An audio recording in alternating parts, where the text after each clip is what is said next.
Behind the scenes, however, the picture was far more grim. A merciless killer stalked all humanity, a killer that consumed its victims piece by piece, bit by bit, possibly for years at a time. They were taken without mercy, our young and old alike, left struggling for their last breath in the clutches of a deadly disease.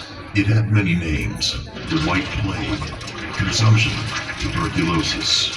No matter what you chose to call it, the plague always produced the same result: the sound of coughing, so hard that it could rip chunks of lung and crack ribs, followed by a soft, final gurgle. There was almost no stopping it, and it was never, ever forgiving. Even survivors would never be the same. Survival rates were in constant fluctuation.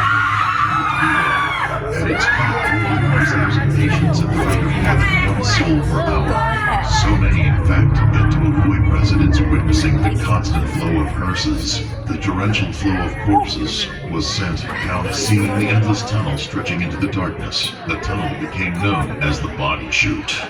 Drastic and desperate measures were tried in the search for a glimmer of hope that may lead to a cure. Tuberculosis can attack any organ in your body, including your brain. Consumption of the brain patients were left unstable, confused, not in control of their faculties. They had to be confined to a special ward on the top floor. For their own safety, the safety was never long-lasting. One room in what was known as the morgue wing carries a ghoulish legacy, for it was here that the patients were subjected to grisly electroshock therapy, restrained and convulsing under current, all in the name of healing.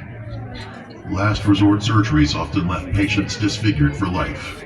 Lung treatments forced patients to struggle for air with heavy weights upon their chest.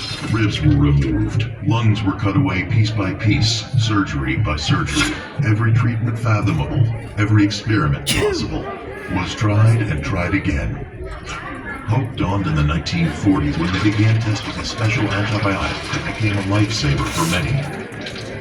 Tuberculosis, in its earliest stages, had finally been stopped. By the beginning of the 1960s, the world no longer needed Waverly. As often happens, the most advanced have become the most obsolete. This by no means implies that nothing was left behind. Residents and staff alike in the failed nursing home that came after often complained of strange goings-on, fleeting shadows, strange sounds, cold and hot spots. They have never stopped. A host of apparitions are still seen regularly around the halls and grounds to this day. The nurse who found herself single and pregnant by a married doctor, later discovered outside room 502, hanged with the baby being in the well system. The man and his dog found murdered in the elevator shaft. The nurse going about her business with an IV in tow. The child's red ball that moves on its own. The maintenance man whose keys still jingle. The man with no eyes. All of these unfortunate events have laid the groundwork for the place to become known as the most haunted place on Earth. Today, there are those who choose to enter the dark halls and empty rooms, searching for something, anything beyond explanation. Many have reported horrifying sightings and sounds, or being touched, or pushed, or even spoken to. Since you dare to enter, perhaps you'll see one of them. All of them.